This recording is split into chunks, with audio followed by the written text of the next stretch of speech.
เพราะว่าคนเราเป็นไข่เป็นหนาวไปนะครับสิ่งที่อาจารย์เพิ่นนำเสนอเพิ่นบอกนะครับการไปนำเสนอนี่นะครับมันบ่ได้เว้าดุลดอกบ่ได้เว้าหลายครับนำเสนอว่าจอยแอนคอยคือหยังนะครับหลักกะจอยแอนคอยเขาเฮ็ดหยังในจอยแอนคอยเฮ็ดหยังนะครับหลักกะสินค้านะครับสินค้ามีหลายปานใดหลักกะสิทธิ์ที่เขาสิได้จากการเขามาเป็นสมาชิกเขาสิได้อีหยังนะครับจากการเข้ามามันบ่ได้มีหลายแต่ว่าเขาขอให้เขาเว้าเป็นขั้นตอนถ้าเขาไปเว้าเรื่องรายได้โลดเขาสิบ่เข้าใจดอกนะครับเขาต้องเว้าเรื่องว่าจอยแอนคอยคือหยังนะครับหลังจากเขาเว้าเขาฟังเลยว่าจอยแอนคอยมันคือหยังเขาก็จะคอยไปบอกเขาว่าในจอยแอนคอยมันมีหยังบัดผลิตภัณฑ์เขามันมีอีหยังแน่แล้วมีหยังเป็นหลักอยู่ในหันนะครับบ่สิเป็นสินค้าเฮาแม่นบ่สิเป็นค้า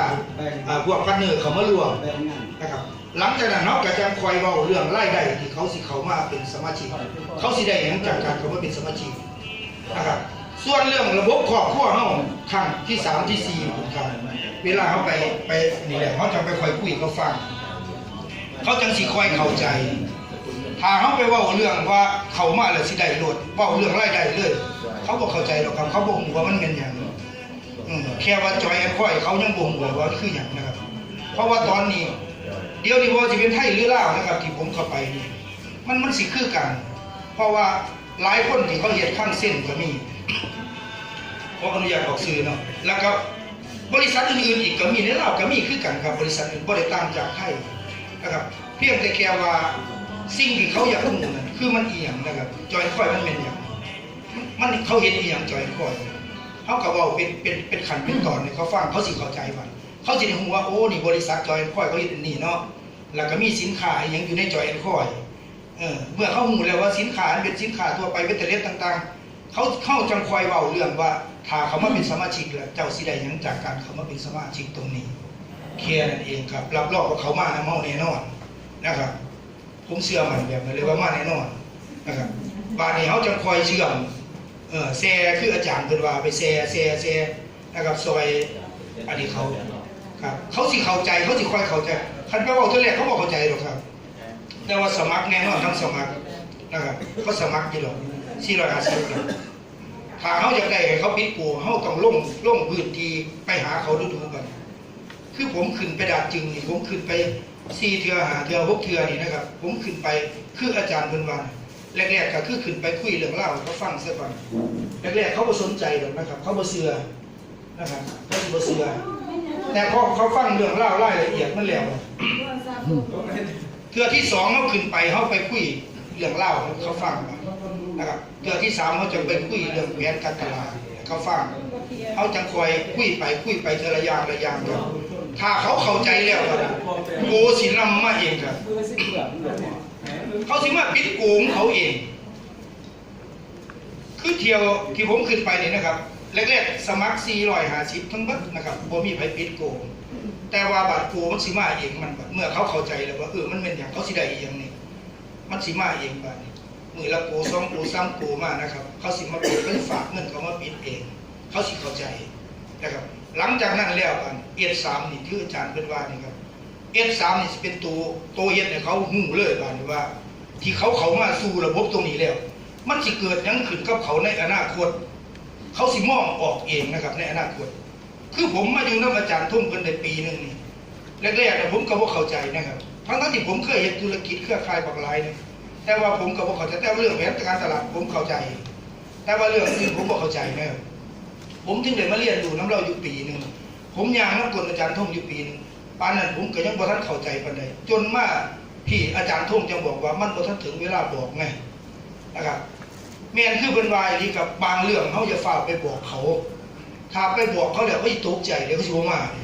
เขาย่านเนาะเขาสิมองไปในเรื่องอื่นครับบางเรื่องเขาจะฝากไปบอกให้คอร์ดมันบอกเองนะครับให้คอร์ดมันบอกเองถ้าเขาไปบอกโลดไปบอกเบิดแล้วเขาสิบอกอันนี้นะครับเขาสิมองไปในอีกแบบนึงนะครับมองไปถึงเรื่องการตุ่มตัวเรื่องหลอกลวงไปนะครับเพราะฉะนั้นเขาบอกส่วนที่มันจำเป็นคือบ่ว่าสิเป็นเรื่องของบริษัทเรื่องสินค้าแล้วก็เรื่องสิทธิประโยชน์นะครับเขาอย่าไปว่าแผนการตลาดก็ได้ใส่คำว่าสิทธิประโยชน์ที่เจ้าสิได้จากการเข้ามาเป็นสมาชิกตรงนี้ สิได้ยังแน่นั่นเองนะครับแล้วเขาสิมาน้ำห้องเองดอกวันมาแล้วเดี๋ยวอาจารย์ก็สิหักข้อหักขาใส่ของไงดอกว่าต้องห่วงรับรองว่า15กูบ่ไปใส่ครับมันสิคอยทยอยมาเองมันบาดเพราะว่าคอร์ดแต่ละคอร์ดมันบอกอยู่แล้วว่าเจ้าสิได้หยังจากการว่าเขาคอร์ดเสื้อแต่ละสีมันบอกอยู่แล้วว่าแต่ละสีเจ้าต้องมีกูเท่าไหร่มันมาเองมันนะครับตรงนั้นนี่ผมถึงบอกว่าเป็นอย่างอาจารย์ทุ่งเพิ่นจังบ่บอกอาจารย์บิ๊กเพิ่นจังบ่บอกให้เบิดเท่าเลยครับบ่คือบริษัทอื่นหรือบริษัทอื่นเขาไปสอนเบิดครับเจ้าไปเฮ็ดได้ก็ได้เฮ็ดบ่ได้แล้วก็แล้วจบแต่ว่าของอาจารย์ทุ่งเพิ่นสิคอยบอกไว้ทีละขั้นทีละขั้นเพราะว่าเฮาสิไปเจอปัญหาแบบคือเพิ่นฮิตว่านี่นะก็แม่นอีหลีนะครับไปฮอดแล้วเจอโลดแล้วนะครับไปเจอแบบนี้เฮาก็สิได้รู้ว่าควรต่อไปมันสิสอนเฮาเฮ็ดหยังบัดนะครับมันสิเป็นแนวนั้นแล้วเฮาสิเฮ็ดงานง่ายบัดเข้าใจเป็นแต่ละคอร์ดแต่ละคอร์ดแต่ละคอร์ดท่านสิเข้าใจนะครับ ถ้าท่านบ่เข้าใจมาอีกนะครับโอ้ยติดไข่ทำไมติดไข่น้ำกันหรือเปล่าเนาะโอ้ยเนาะติดไข่น้ำกันเลยเดี๋ยวเขาก็จะเข้าใจนะครับเมื่อเขาเรียนรู้คอร์ดไปเรื่อยๆนะครับเพราะว่าตอนนี้นะผมเชื่อมันเลยว่าทุกท่านเข้าใจเรื่องพวกนี้เพียงแต่แค่ว่าการถ่ายทอดออกไปเข้าถ่ายทอดมันก็เก่งซื่อๆนะครับบ่ฮู้ว่าสิเริ่มต้นไสก่อนนะครับการเริ่มต้นก็จะเป็นเฮ็ดคือผมว่านี่ครับเรียกลำดับไปเรื่องบริษัทครับเขียนไว้เลยเรื่องบริษัทต่อมาเรื่องสินค้าต่อมาเรื่องสิทธิประโยชน์รายได้เรียงไว้แล้วก็บอกไปตามนั้นมันก็สิคอยเข้าใจไปเองนะครับผู้ลางคนไปหอดอุ้ยเว้าตั้งแต่เรื่องคอร์ดกับเสื้อผมไปฟังแล้วผมยังว่าโอ้ยไปบอกเขาเบิดละเสื้อสีใดเป็นสีใด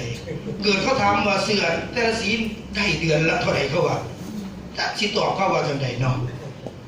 นะครับเพราะฉะนั้นจะไปเว้าเรื่องเสื้อครับเสื้อนี่ให้คอร์ดเป็นผู้เว้านะครับสิฮู้เองว่าเพิ่นนั้นใบประกาศคอร์ดสิบอกเองเฮาบอกแต่ส่วนที่เขาสิได้เท่านั้นเองนะครับเพื่อเป็นการบ่เสียเวลาครับเสียงปรบมือดังๆครับต้อนรับท่าน CEO ธงชัยปรีชา